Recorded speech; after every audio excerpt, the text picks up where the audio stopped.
එකපාරටම වතුර එන්න ගත්තා. මගේ නෝනා අන්තභාගය හැදිලා ඔත්පොළ වෙලා ඉන්නේ. ඇඳෙන් නැගිටින්න බෑ. දේවල් විනාශ වෙලා බිමටම කඩාගෙන වැටිලා තියෙන්නේ. මේ පොඩි ළමයි 45 80ක් විතර ඉන්න ඉස්කෝලේ යන ළමයි.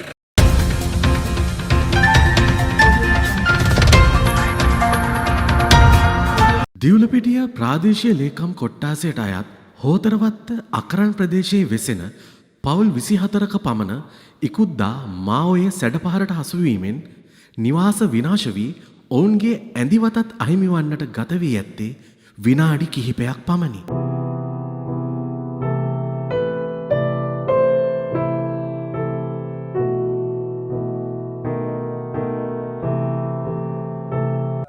මේ වතුර ටිකෙන් ටික ආවා. එනකොට එකපාරටම වතුර එන්න ගත්තා.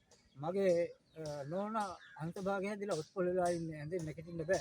ඊට පස්සේ මම සෙනික ත්‍රිවිලයක් එන්න කියලා එයාව පටවලා අපේ නංගිලා ගෙදරට ඇරියා.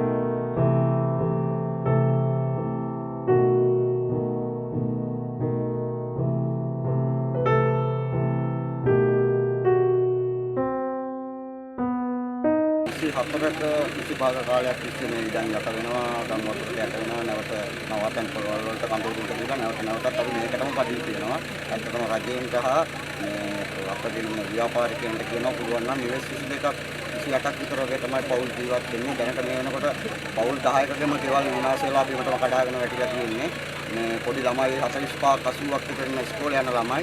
ඉතින් අපිට ඉන්න දෙයක් දොරක් කරලා ඉදමක් කොයින් හරි රජයෙන් කිනාට සහයෝගයක් දීලා දෙන්න කියන පවුල් 28ක් පමණ ජීවත් වන මෙම ගම්මානයේ ජනතාව රජයෙන් හෝ ව්‍යාපාරික දානපතීන්ගෙන් ඉල්ලා සිටින්නේ වෙනත් ප්‍රදේශයක ජීවත් වීමට භූමියක් සහ නිවසක් සාදා ගැනීමට ආධාර උපකාරයක් ලබා දෙන ලෙසයි.